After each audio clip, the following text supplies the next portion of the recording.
안녕하세요. 저는 한양대학교 공과대학 전기생체공학부 성태현 교수입니다. 저는 주로 전기물성, 초전도공학, 앞전 에너지 하베스팅, 그리고 최근에는 문제 해결과 리빙랩을 가르치고 있고 에너지 하베스팅 기술 전문 기업 주식회사 휴젝트의 설립자이며 현재 최고 기술 책임자인 CTO를 맡고 있습니다.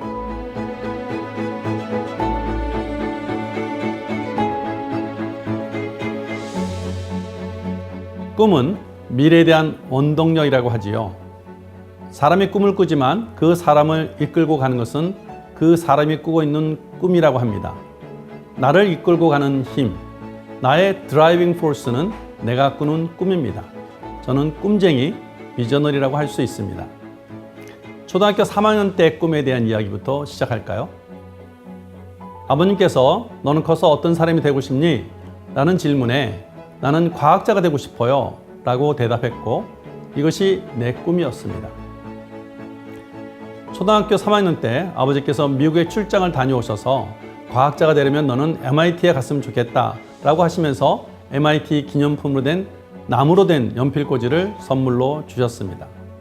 그로부터 그 연필꽂이를 책상에 올려놓고 보면서 나에게는 MIT를 가야겠다는 꿈이 생겼습니다. 성장해서 25년 후에 MIT 박사 후 과정에 포스터로 가게 되면서 내 꿈이 이루어졌습니다. 도착한 날 밤 가로등이 켜있는 매스 애비뉴를 들어가는 것이 아직도 생각이 생생합니다. 그 다음날 일어나자마자 바로 기념품 가게를 찾아갔습니다. 그 나무로 된 연필꽂이를 사고 싶었기 때문이죠. 근데 나무로 된 제품은 없었고 대리석으로 된 연필꽂이, 그것도 명암꽂이와 같이 되어 있는 기념품을 팔고 있었습니다. 저는 그것을 구입해서 한국에 돌아오는 기회에 아버님께서 제게 초등학교 3학년 때 제게 주셨던 꿈을 돌려드립니다 라며 아버님께 선물로 드렸고 무척 기뻐하셨습니다. 지금은 하늘나라에서 제 삶을 지켜보고 계실 텐데요. 그 대리석 연필꽂이는 내 사무실 책상 위에 나를 지켜보고 있습니다.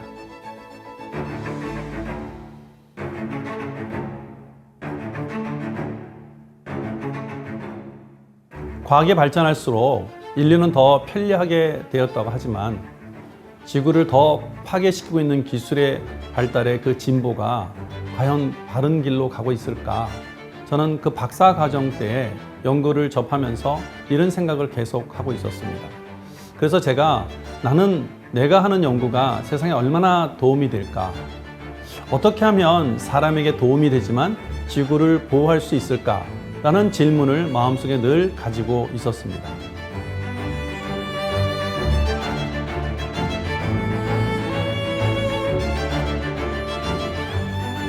내 연구 방향은 세상에 유익하고 사람들에게 편리하면서 지구를 보호하는 연구 방향으로 진행되었습니다.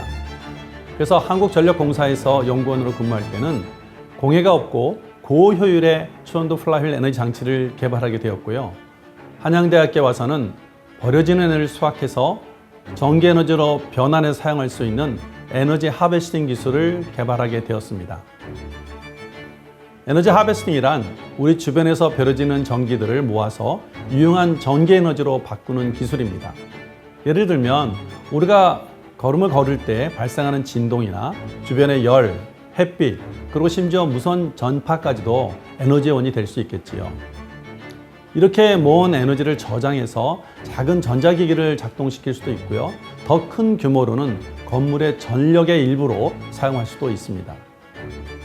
우리가 쓰레기를 재활용하듯이 버려지는 에너지를 재활용하는 것입니다. 이 기술은 환경을 보호하면서도 에너지를 해결할 수 있는 데 도움이 줄 수 있습니다. 이 에너지 하베스팅 기술을 이용해서 버려진 에너지를 수확해서 전기 에너지로 변환하고 저장하여 필요한 곳에 사용할 수 있도록 한다면 얼마나 좋을까요? 이것은 쌀 한 톨로 배부를 수 없지만 쌀을 주식으로 사용할 수 있듯이 에너지 하베스팅 기술로서는 굉장히 작은 일이지만 이것이 모아진다면 새로운 제3의 에너지원이 될 수 있을 것으로 확신하면서 개발을 진행하고 있습니다.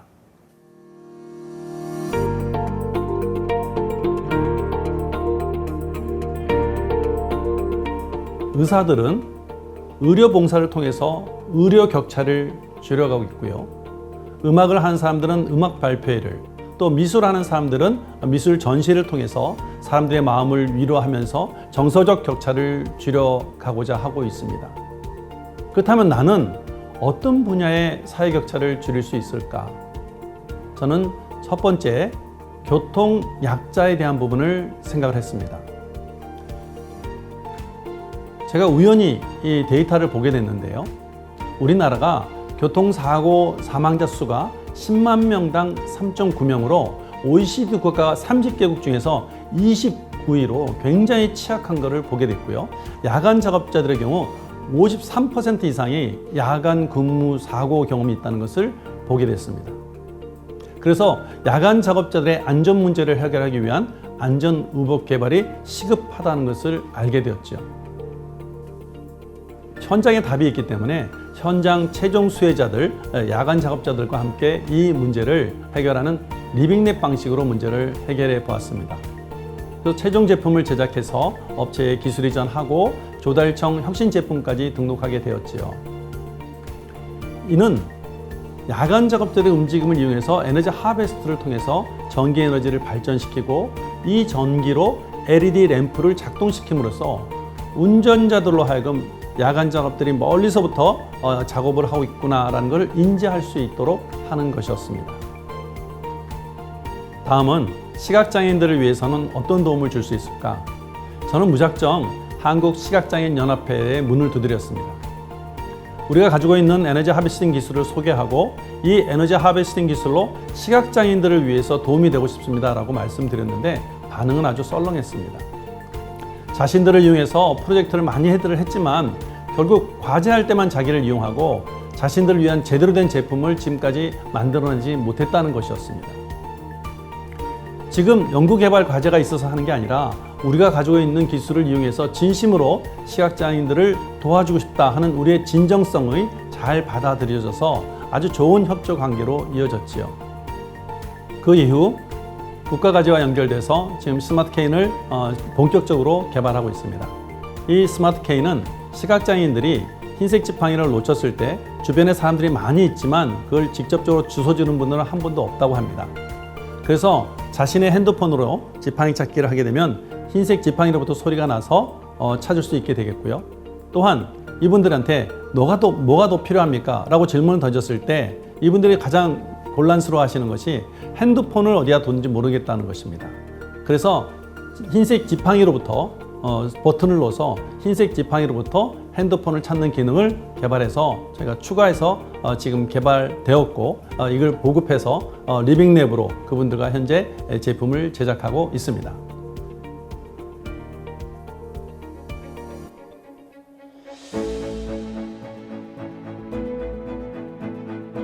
시작품을 만들어서 연구 결과는 성공적으로 수행한 것으로 나오지만 실질적으로 그 문제가 해결됐다고는 할 수 없을 것입니다. 왜냐하면 지속적인 문제 해결이 바로 상용화가 이루어졌을 때 이루어지는 것이기 때문입니다. 상용화란 결국 기술 이전으로 해서 먼저 해결해 보고자 했지만 쉽지 않았습니다. 그래서 저는 창업을 하게 됐습니다. 창업을 해서 문제 해결하고 그 시작품을 양산을 통해서 상업화하면서 지속적인 문제를 해결해 노력하고 있습니다. 창업은 모든 문제의 집합적인 것 같습니다. 매 순간 질문이 물밀듯 밀려오면서 매 순간 그 질문에 답을 해 가는 것이죠.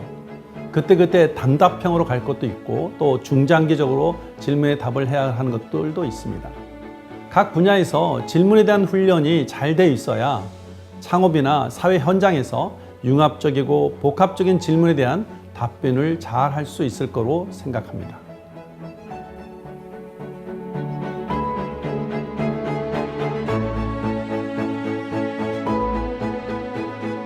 창업을 하면서 회사를 성장시키려면 어떻게 하는 것이 좋을까? 많은 사람들이 창업을 하는데 누구는 성공을 하고 누구는 실패할까? 창업의 좋은 모델은 어떤 것이 있을까? 창업의 좋은 모델을 만들기 위해서 내가 해야 될 일과 또한 포기해야 될 일이 무엇일까? 이런 질문들을 저한테 계속 했습니다. 내가 실험실 창업을 하면서 기술을 연구했던 사람이 대표이사를 하니까 기술적으로는 충분한 백업이 되지만 기술과 경영은 엄격히 다른 분야라는 것을 인식하게 됐습니다. 그래서 기술자로서의 대표이사보다는 전문 경영인에게 맡겨야겠다는 생각을 하게 됐지요. 이제 시작한 작은 벤처에 좋은 전문 경영인을 모시기에는 어려움이 있었고, 젊음의 열정과 그 내가 추구하는 회사 방향을 함께 할 수 있는 사람, 그 사람이 누구일까? 제 3명의 아들 중에 첫째 아들이었습니다. 제가 설립한 휴젝트의 대표이사로 제안을 했을 때 흔쾌히 동의해 주었죠. 지금 젊은 아들이 CEO를 맡고 있게 되니까 많은 경험이 있는 이 CTO로서의 서포트가 충분히 좋은 조화를 이루게 되었다고 생각합니다. CTO의 오랜 연구 경험과 CEO의 젊은 열정과 경영 마인드가 투자자들에게 인정을 받게 되고, 또 젊은 CEO니까 함께하는 사람들도 젊은 연구원들이 모이게 돼서 아주 좋은 모델을 만들어 가고 있다고 생각합니다.